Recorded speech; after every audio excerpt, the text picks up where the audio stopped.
रहती है जी through different activities. जी हाँ, थ्रू इंस्टाग्राम एक ऐसा प्लेटफॉर्म है जहाँ आप अपने फैन से और सबसे कनेक्टेड होते हो। सो समहाउ उनको पता है कि क्या चल रहा है और क्या हो रहा है। So yes, that's a good platform actually.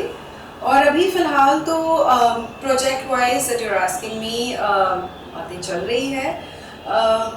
Because अभी आप सब जानते हो quite a few mergers were happening और ये सब हो रहा था, तो चीज़ें डिले हो गई है। But yes, lot of talks, lot of meetings are on, and इंशाल्लाह जब कुछ होगा सो आपको पता चल जाएगा। अदर जब आपने अपने करियर की शुरुआत की थी, काफ़ी डिफरेंट डिफरेंट प्रोजेक्ट्स, मतलब टीवी से शुरुआत हुई है और बहन का रोल और बहुत सारे डिफरेंट रोल, वो सब एक्सपीरियंस करते हुए नागिन सबसे इम्पोर्टेंट जो आपका लाइफ का ब्रेक थ्रू ऐसा मैं कह सकती हूँ।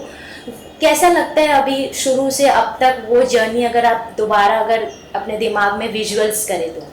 Well, inshallah in April I'll be completing actually 15 years in the industry. और शुरुआत हुई थी कमर्शियल एड से, मॉडलिंग से, एंड देन मुझे नहीं पता था दैट कि मैं एक्टिंग भी करूँगी, because I never had any background of acting या कुछ। It's just that I was spotted in a restaurant और मुझे अपना पहला एड प्रोजेक्ट मिला था, और उसके बाद से काम मिलता गया। एंड बहने इंस्टा प्लस मेरा पहला शो था एज ए लीड, देन अमृत मंथन, देन पिया बसंती रे, and then Nagin and Satara, and it was a beautiful journey. It is actually with Khatron Ke Khiladi also that I did. I mean, and of course Comedy Nights, Bachao, my most मेरा ऐसा show जो मेरे दिल के बहुत करीब है। सो I think her show अलग था, हर शो में मैंने एक अलग किरदार पोर्ट्रे किया, पॉजिटिव, नेगेटिव, कॉमेडी, एंड तो of course I am happy, but इंशाल्लाह लुकिंग फॉरवर्ड के और इससे ज़्यादा अच्छे रोल्स मैं करूं और ऑडियंस को एंटरटेन करूं, एंड जिस तरह से वो मुझे हर किरदार के लिए प्यार दिए हैं, आई होप आगे जाके भी उतना ही प्यार करें। जी बिल्कुल, पॉजिटिव और नेगेटिव किरदार की आपने बात की है, तो पॉजिटिव किरदार तो निभाना काफ़ी इजी हो जाता है। नेगेटिव किरदार जो आपने निभाया है, और सबसे ज़्यादा अगर बात करूँ जो शुरुआत नागिन जो कलर्स का टॉप शो रहा है आपके और मोनी रॉय से हुई है, तो वो जर्नी आप बताइए, क्योंकि उसमें जो आपका किरदार है, आप मोनी रॉय का नाम आता है तो आपका नाम आता है, आपका नाम आता है तो उनका नाम आता है, तो कैसे वो चीज़ को आपने किया, क्योंकि नेगेटिव किरदार निभाना इतना स्ट्रॉन्ग और सेंसिटिव चीज़ है, उसमें क्या आपने एक्सपीरियंस किया? एक्चुअली नागिन सीजन 1 में ऐसे कुछ नहीं था कि मैं नेगेटिव टर्न होंगी। मेरा किरदार पॉजिटिव था नागिन 1 में, but it had that thing कि ये थोड़ी सी सनकी है। मैं अच्छा भी करती थी लेकिन मैं गलत तरीके से करती थी, लेकिन I was a crazy person, and वो किरदार लोगों को बहुत अच्छा लगा। But there was this time जब मैंने आई थिंक ऋतिक के आई थिंक खीर में या किसी में जहर मिलाया था, and people went crazy. The TRP was really high of that episode, and I think उसके बाद से they decided कि इस ट्रैक से खेल सकते हैं, and I think by the end of season 1 मेरा कैरेक्टर नेगेटिव दिखाया कि मैं हो जाऊंगी, and yeah, I think negative करना is very difficult because आप you want people to be scared of you, and also बहुत ज़रूरी होता है कि आप नेगेटिव कर रहे हो तब भी लोगों का प्यार आपको मिलना चाहिए, वरना you will just be hated. तो मैंने ये कोशिश की कि मैं किरदार निभाऊं शेषा का, लेकिन ऑफ कोर्स पीपल ने उसकी जर्नी सीजन 1 में देखी है, सो कहीं ना कहीं दे नो कि वो जो कर रही है she is right also, and even Mouni is right. So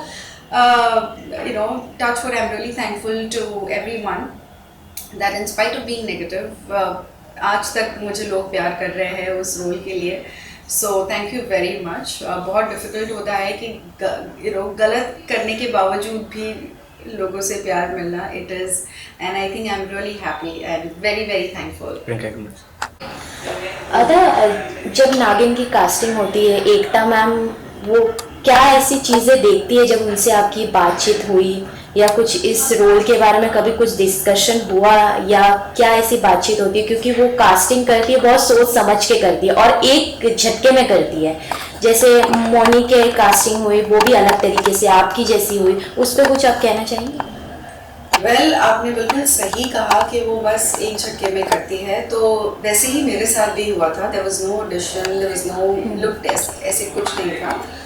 I was home और मुझे कॉल आया that Ekta ma'am wants you to play this character and I was like of course okay yes, you know, बहुत अच्छा लगा था वो character. And directly in Bikaner shoot थी, like first of course हमारा नरेशन हुआ है यहाँ पर, beautiful narration by Ekta ma'am, and उसके बाद हम बीकानेर में थे और वहाँ जाके मेरा लुक टेस्ट हुआ। सो एकता मैम की खासियत यह है कि जो किरदार वो लिखती हैं उनके दिमाग में होता है कि वो किसे लेना चाहती है, किसे कास्ट करना चाहती है, एंड शी नोज इट। और जैसे बात करें, बीच में लॉकडाउन भी आ गया, काफ़ी चीज़ें चेंज होगी, तो उस दौरान आपने क्या किया, किस तरीके से? ऑब्वियसली हार्ड फेस, लो फेस, मतलब अच्छी चीज़ें, पूरी चीज़ें साथ में, कैसे वो सब दिन निकाले, क्या किया उस दिन टाइम आपने? वेल आई थिंक दुनिया ही, नोबडी हैज़, यू नो, अभी तक वो बाहर आए उस चीज़ से जो वो 2 साल हमारे कठिन तरह से गए हैं, you know, 2020 and 2021, people are still recovering, अभी तक they have still not recovered from that fact. तो अभी भी ऐसे लग रहा है कि बस things are just going and things are just moving, और क्या हो रहा है, you know, that 2 years was very crucial for everyone, you know. और मेरे लिए तो खैर ऑफ कोर्स हमने बहुत कुछ सीखा उन 2 सालों में। As an individual, I have changed a lot. बहुत कुछ चीज़ें, you know, you just learn a lot, you evolve a lot, और फ्रेंड सर्कल्स कम होते जाते हैं एंड चीज़ें समझ में आने लगती है। सो यस, मेरे लिए लर्निंग एक्सपीरियंस था। Then I was you know, I had gone 1 month to Himachal, तो मैंने काफ़ी ट्रैकिंग की वहाँ पर, and it was again, as I said, an experience to remember, you know, काफ़ी चीज़ें सीखी मैंने। That's it यार, I think that lockdown phase was sad also because I lost someone who was very very close to me, my family member, but बहुत कुछ सीखने मिला, as I said. काफ़ी चीज़ें इंडस्ट्री में भी चेंज हुई है, जैसे सोशल मीडिया की वजह से सब चीज़ डिजिटल हो गया है, OTT प्लेटफॉर्म्स आ गए, उस चीज़ को आप किस तरीके से देखते हैं? क्योंकि मैंने ये भी सुना है कि बोलते टीवी एक्टर्स को OTT प्लेटफॉर्म्स में अप्रोच नहीं करते, उन्हें काफ़ी गैप मिल जाता है, फिर उन्हें कहते हैं कि आप ये रोल के लिए सूटेबल है, तो क्या आप कहना चाहेंगे उसमें? कहीं ना कहीं ये बात सही है, but yes, the thing is that yes, OTT. Did you try in OTT platforms? Well, I did for Hangama Play though, OTT, but otherwise, you know, ऐसे होता है, पर अभी काफ़ी सारे TV faces you can see they are doing OTT, and social media की तरफ से यू नो वजह से काफ़ी सारी चीज़ें भी चेंज हुई है, लॉकडाउन की वजह से काफ़ी सारी चीज़ें भी चेंज हुई है, things are getting digital, lot of things actually, you know, the budgets have crashed and काफ़ी सारी चीज़ें अभी चेंज हो रही है, the industry is changing a lot, और आई थिंक हमें you know, we have to go with the flow, जो चल रहा है उस फेस के हिसाब से हमें अपने आप को बदलना होगा। So yes, I am following the trend, seeing क्या हो रहा है इंडस्ट्री में, and be it OTT, be it TV, I think all the industries have seen that massive change after lockdown. Okay, जब बात होती है अलग प्रोजेक्ट्स करने की, आपने इतने सारे डिफरेंट शेड्स टीवी में किए हैं, हर दिन सबके घर में गई है, नज़र आई है, तो भी अगर OTT प्लेटफॉर्म्स की बात करूँ या कोई मूवी की बात करूँ, तो आप किस तरीके का अपना कैरेक्टर अभी चाहती है कि इस जॉनर में मुझे करना है, या एक होता है सब एक्टर्स के अंदर कि इसमें ट्राई कर सकते हैं, इस चीज़ को एक्सप्लोर कर सकते हैं? I have not done a periodic drama कभी, और बहुत मन है मुझे periodic drama करने का, like you know, historical show, like the fights, the horse riding, and that the kind of outfits you wear. I really want to do something like that, like really powerful character. बात करूँ TV की वापस, क्योंकि reality shows भी काफी होते हैं और बिग बॉस और खतरों के खिलाड़ी तो आपने किया है, बिग बॉस का भी सोचा है करने के लिए? सबने मुझसे ये सवाल पूछा, मैंने हमेशा यही कहा है कि Bigg Boss is not my cup of tea. It is not. I don't think I can be there and do. अच्छा, what is that one thing कि आप उसे नहीं बर्दाश्त कर सकते या बिग बॉस में आप नहीं जा सकते, कि क्या ऐसी एक चीज है जो? आई थिंक इतनी जो there are so many fights that happen, तो I don't think I can handle that. Okay, तो you are more into fitness, कुछ फिटनेस टिप्स देना चाहेंगे अपने फैंस ऑडियंस को? वेल, ऑडियंस को मैं फिटनेस टिप तो यही कह सकती हूँ कि गाइज अपने लिए वक्त निकालो, चाहे वो हाफ एन आवर हो, 40 मिनट्स हो, 1 आवर हो, but that is very important for you. चाहे आप उस पर जिस तरह का भी एक्सरसाइज करते हो, जिम जाते हो, योगा करते हो, या anything that you think is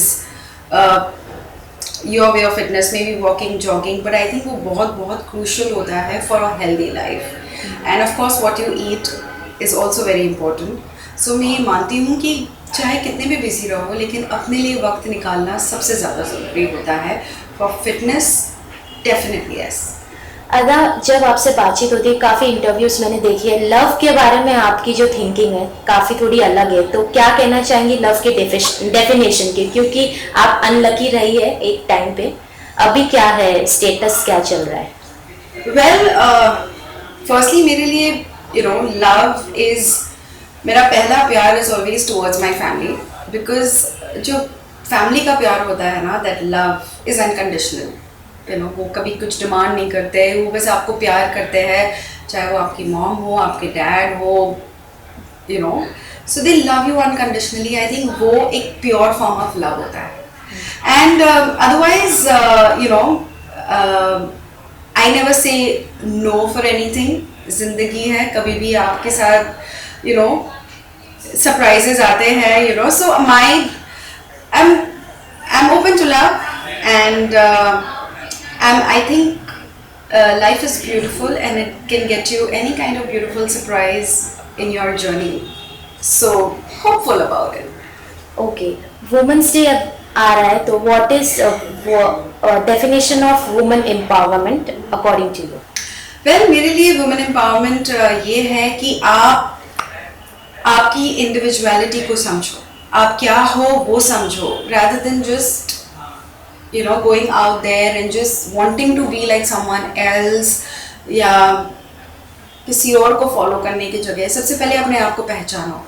Who are you? That is very important. उसके बाद come out there and speak who you are, because जब आप खुद जानते हो, अपने आप को समझते हो, only then when you can do what you want to do. So आजकल I see in every field women are excelling and they are doing really well. And I'm really, really proud of every woman out there excelling in all the fields. But all the youngsters, just social media mein, they feel that this is the reality.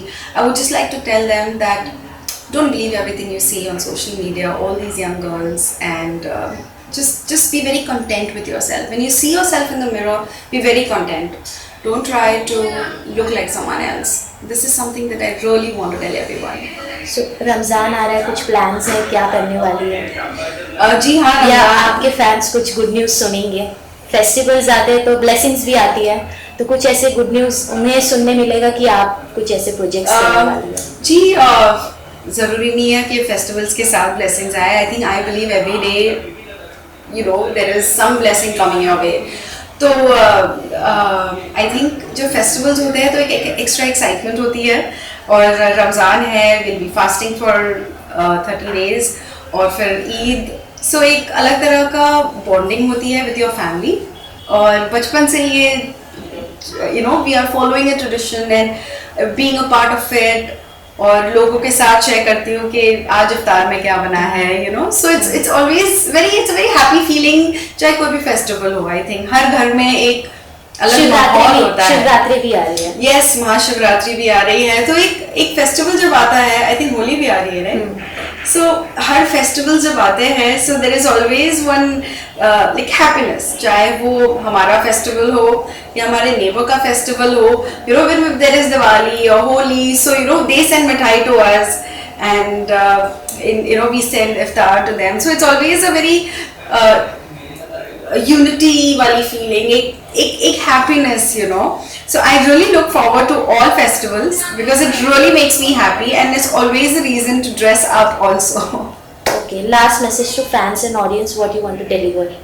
I think to all my fans, firstly तो मैं सबको बहुत बहुत thank you कहूँगी for always loving me and supporting me and believing in me, and thank you so much.